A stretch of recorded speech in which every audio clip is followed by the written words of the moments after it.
Alfred Hitchcock, when a tightrope walker gets right out there in the middle and starts standing on his head, what percentage of the crowd in the circus secretly hopes he'll fall?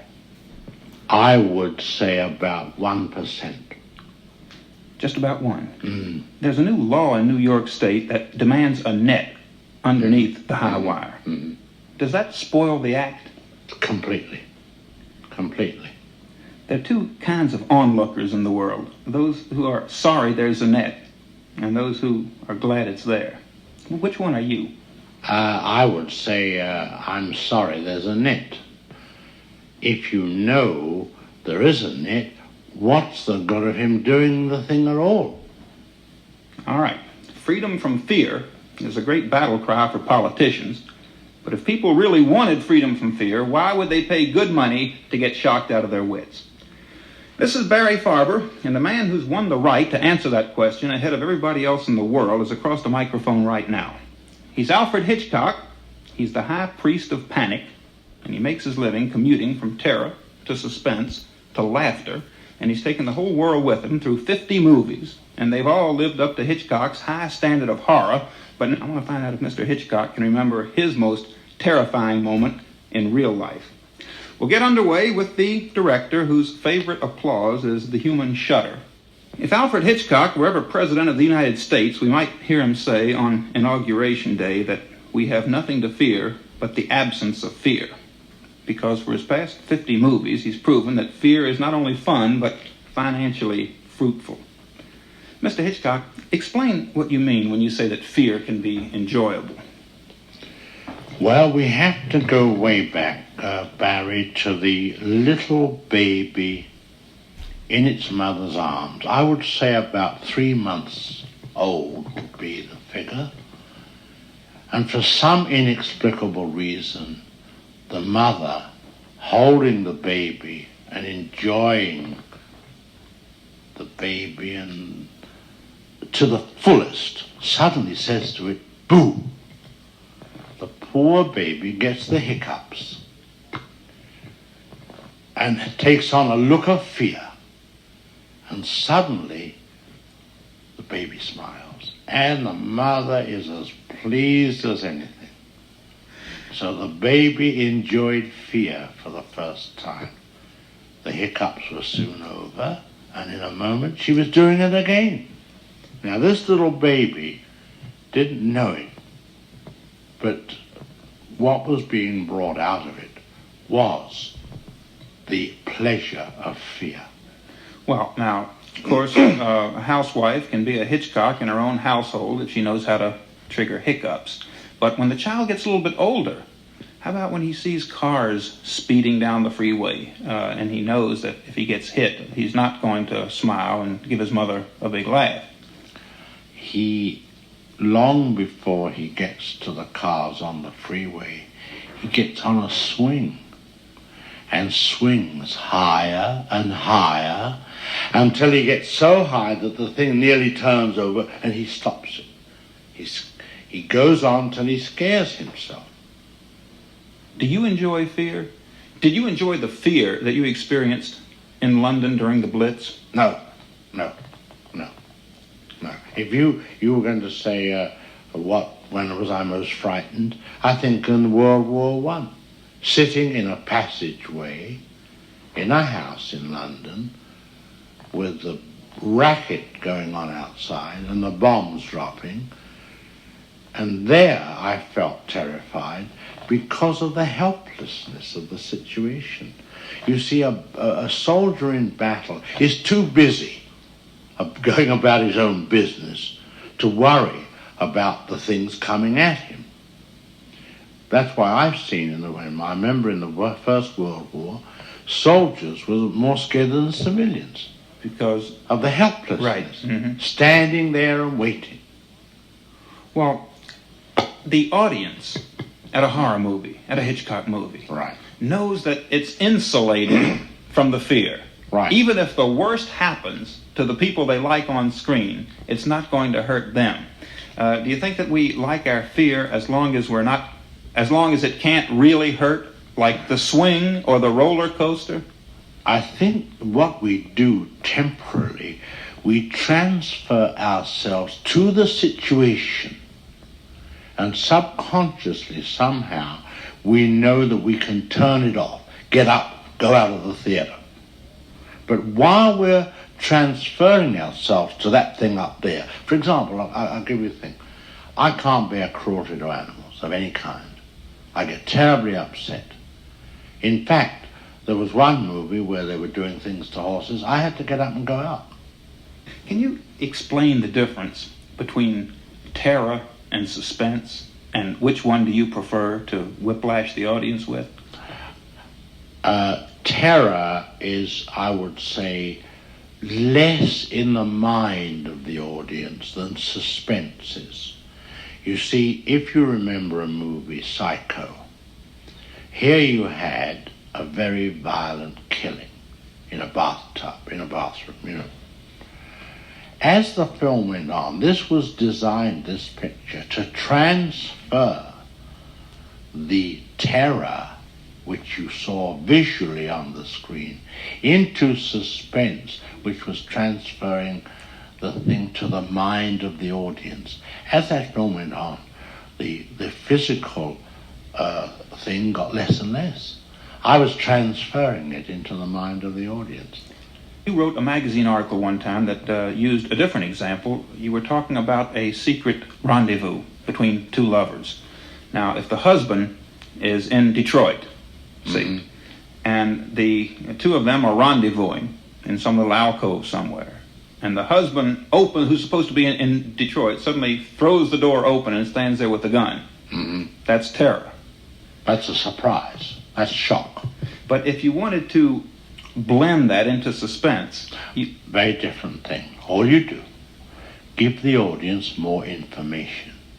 Show, long before the confrontation takes place, that the husband is on his way. So the audience are saying to the couple in the alcove, get out, he's on his way. And the audience knows something. More than the character. More than each one. Take our little simple. This is, I've repeated many times, but I'll give it to you again. You and I are sitting here, and in 10 minutes after our conversation's through, just on the 9.5 minutes, nobody knows it, but there's been a bomb under this table, and we're blown up, sky high. What do the audience get? Shock. 10 seconds of shock. Supposing we do the same scene, but we tell the audience there's a bomb at the beginning of our conversation. And we tell them that the clock up there will tell them it's going to go off at 5 minutes of 1. As pure suspense. I would much rather have 10 minutes of suspense instead of 10 seconds of shock, because the 9 minutes leading up to it, the audience have nothing. They're listening to probably a dull conversation. That same conversation, when they have knowledge of the bomb, they'll say, don't talk all that silly nonsense. Get out of there. But another factor, very important, that bomb must never kill us. That audience are in great sympathy with us, and they urge us to get out of that room before that bomb goes off. And I once in a movie had this situation, and the bomb did go off. That was the little boy and the biggest mistake I ever made. And the woman alone. The woman alone. That's right. The little boy Sydney had this bomb. Right. And the audience knew it, and he didn't, and you let it blow up on him. Right. Biggest mistake I ever made. Did the audience ever forgive you? Never, because I let them down, you see. They were furious with me. They've got to be relieved. You cannot suspend them all that time and not relieve them. In other words, what we have to do in the little scene we've just described, your foot kicks something. We look under, what is it? Oh, there's a parcel here. Now they know what it is. Well, I wonder what it is. Let's undo it and see. Now they're saying, hurry up and undo it. Oh, I can't. Let's get a knife. I don't know what we'll go out in the kitchen and get a knife. Where do you keep your knives here? We both move out of it. As we get to the door, the thing goes up. But we're safe. Then they're satisfied. Now, you let Janet Leigh get hacked to ribbons in a motel bathroom in Psycho. Right. What principle were you working on there? That was a complete leading the audience up the garden deliberately, because we start off with a story about a girl stealing $40,000 without a sign there's going to be anything happening to her. In fact, this thing comes out of left field, this killing. That was your shock that gave you a passport to Right. more suspense. That is right. That is right. You never let terror strike from a sinister castle in Transylvania. You prefer it lunging out of a motel bathroom or out of a familiar bar in the hotel plaza or from the delegates' lounge in the United Nations where a knife zips across the room into somebody's back. You like the horror to come out of the ordinary. Definitely. Oh, yes. Everything. You know, there's more realism, per se, in these fantasies that I make than there is in the average story, because it's a must. I've got to make the audience believe what is going on up there is true at the moment, at the time. They can debate it when they get home, but while they're sitting there in that movie house, it's got to be real, everything. You're sort of lulled into a false sense of security because you're in ordinary surroundings, a used car lot, here's a drugstore, there's a supermarket. You figure nothing can happen here, and then... That's right, then things do happen. Now, you see, I have a specific rule, and that is, if you have a background, say if you talk about if I have a drugstore, that's got to be involved in the story. You see, that must be used. Not just not do anything against any background. They've got to be integrated. There was a little theater in Paris which was completely non-Hitchcockian in its concept of horror. I mean, they used the masks and the blood-curdling scream. You know, Grand Guignol? Yeah. Oh, yes, yeah. And they, skeletons and heads rolling across the stage, things you would never do. Never. Far beneath your standards of horror. No. But they closed. They closed this past year because they said that people can't be horrified anymore because nothing on stage could be more horrifying than the headlines. Did that ever discourage you? No. I'm always fighting headlines, after all. Supposing I had an idea to do a film about the leader, one of the leaders of a big state in the middle of the war decides to fly over to the enemy and have a chat. The Hess case. They say, you're crazy.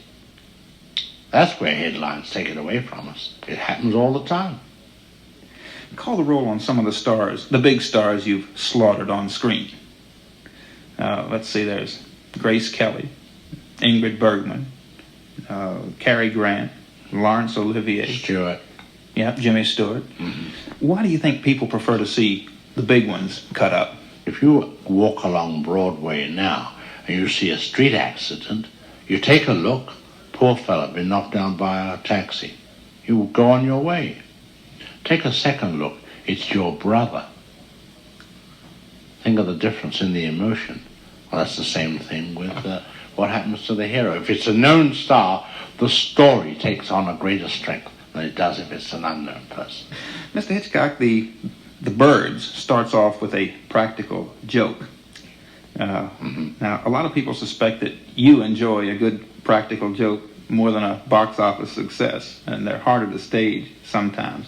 It's impossible to bring a practical joke back to life. You have to be there at ground zero when it happens, but some of the things you've done, for instance, are like send a friend 400 smoked herring on his birthday. You've given parties, and big parties in small rooms with rude waiters. You had an old horse delivered during a performance to the late Sir Gerald de Maurier's dressing room in St. James Theatre, and you provided for huge pieces of furniture to be installed as Christmas gifts in small apartments of your colleagues. The practical joke that I like the best, and I've tried to use it myself, I'm not as good as you are at it, but I'm getting there. I'm talking about the kind of conversations you used to have in the elevator with Joseph Cotton at the St. Regis. Yes. Can you explain that? Oh, yes, I can. You get in, you need 18 floors to do this little gag, you see. And the elevator is full of people.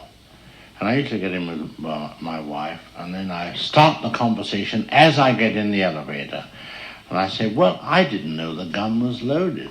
The thing went off and tore a gaping hole in the side of his neck. And it must have been a dum-dum bullet or something, because a flap of the flesh fell down and it revealed all the white ligaments showing, and all of a sudden I felt my feet terribly wet, and when I looked down, there I was standing in a pool of blood, and he fell down. And by this time we're at the ground floor, and I just get out and carry on. I did it once, and a woman got down as far as the second floor and said, "Let me get out, please let me get out." To the elevator boy. That's great. Absolutely great, particularly in New York. You know, you pull that in my hometown in Greensboro, North Carolina, everybody would mob you, cluster around you, get in the taxi cab with you until they heard the end of it. But here, New Yorkers become prisoners of their own reserve. I once left them all standing. When I got in with my wife, I said, "Do you know she married 4 times and had a child by each husband? And one day the 4 children met. And what do you think they said to each other?" That's all I got out the elevator. Tremendous. Left them standing. We're spending the night pinpointing the principles of panic with Alfred Hitchcock, who invented those principles, and he practices them in public in movies like Psycho, Vertigo, North by Northwest, 39 Steps, Notorious, The Paradine Case, Dial M for Murder, at least 50 others, including The Birds, and that stars Tippi Hedren, and this is her first role, and it's the starring role in The Birds. Is this the first time you've selected a star on impulse? I wouldn't say it's entirely impulse. I felt when I saw this little flash of her on the television screen that she had something. Now, I didn't see it once. This was a commercial that came on an early morning show, and it used to come on every other morning.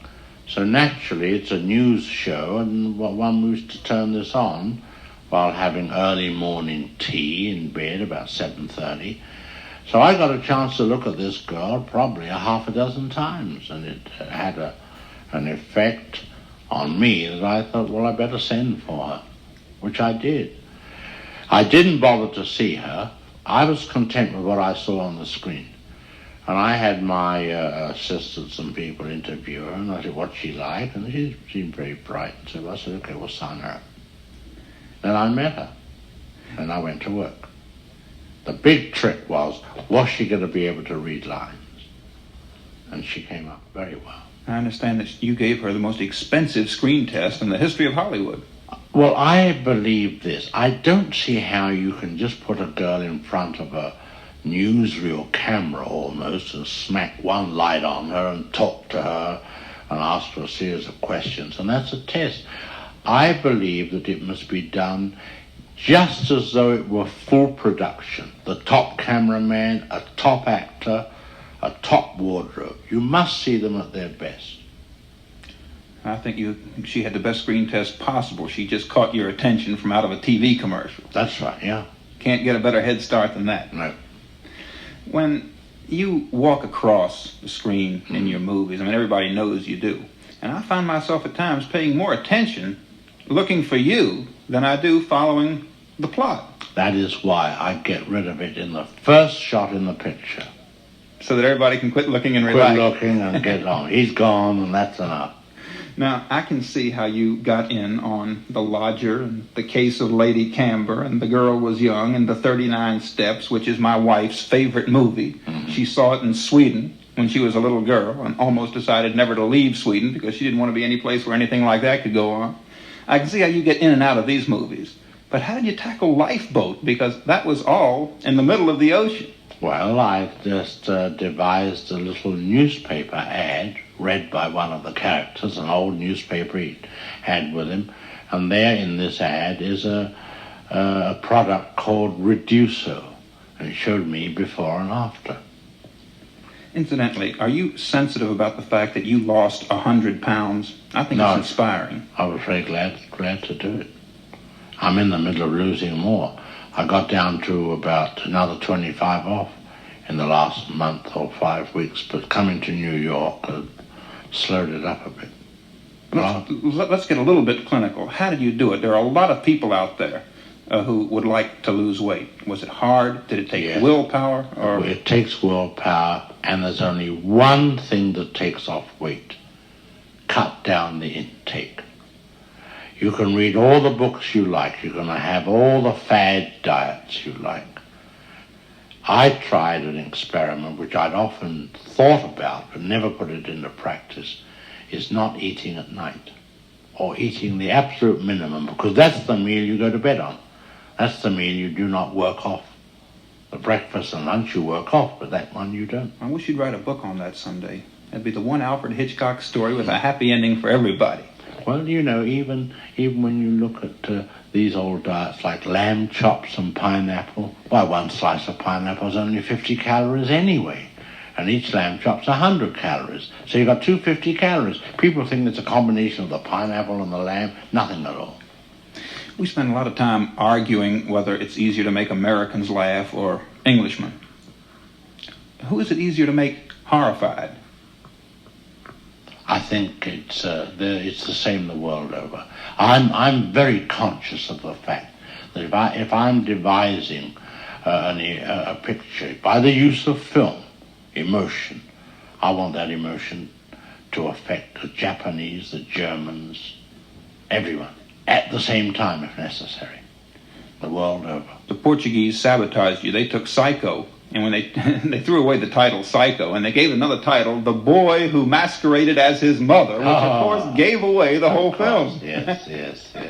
Well, you get those things. I've gone into your background a little bit because I wanted to see what I thought would be your most terrifying moment out of real life, and you surprised me. You went back to World War I. I thought it was going to be over Atlanta, Georgia, when the mayor... Oh, yes, I was scared then. That's true.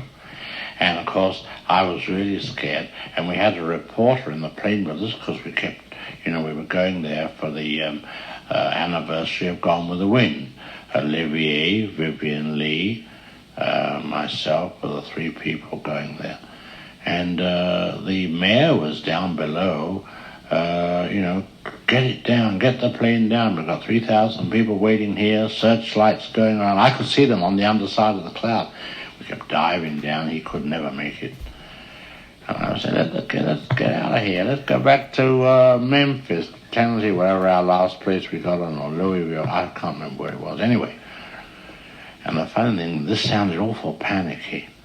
And the following morning I read the account in the Atlanta paper, and it was all attributed to Olivier. Made him look awful. I know, you came out as the hero of that. You were the cucumber on board who said, relax, break out a deck of cards. You won that one, what? Oh, yeah. Mr. Hitchcock, have you ever thought how you would go about constructing the end of the world in sight and sound on screen? I would, if I were treating it subjectively, it could only be a flash, because it would be from the point of view of an individual. I had a dream once. I can't remember where I was. I think it was in the studio. And there was a blinding flash. And I remember saying to myself, this is it. And then there was nothing more. I was in Senator Dirkson's office in Washington. He had a thing stuck up on the wall, and it said, don't worry, they are only 90 minutes away. Alfred Hitchcock, he's been called the Master of Suspense. I don't think that's good enough for him. Let's call him the High Priest of Panic. This is Barry Farber. Thank you for your attention.